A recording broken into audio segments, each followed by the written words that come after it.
Hello viewers, এসেছিলাম একটা আম বাগানে। এখানে অনেক পদের অনেক প্রজাতির আম কিন্তু এই বাগানে শোভা পাচ্ছে, থোকায় থোকায় আম শোভা পাচ্ছে। প্রকৃতিতে মহান স্রষ্টার যত ধরনের ফল ফসল আছে তার ভিতরে ফল বিশেষত আম হচ্ছে অত্যন্ত সুস্বাদু এবং পুষ্টিকর একটা ফল। বাংলাদেশের আবহাওয়া জলবায়ুতে এই আমের কিন্তু প্রচুর ফলন হয়।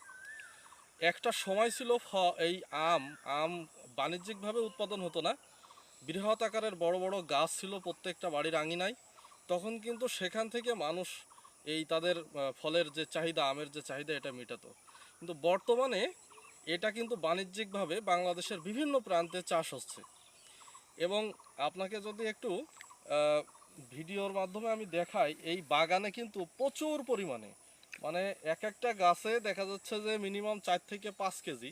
তো ছোটো ছোটো যেহেতু গাছ, এখনও গাছ বড় হয় নাই, 4 থেকে 5 কেজি পরিমাণ আম পাওয়া যাবে। সব হিসাব করলে বাগানের যে আয়তন, তাতে আমার মনে হয় এই বাগানই মোটামুটি এই সিজনেই সে একটা লাভের মুখ দেখতে পারবে, আশা করা যায়।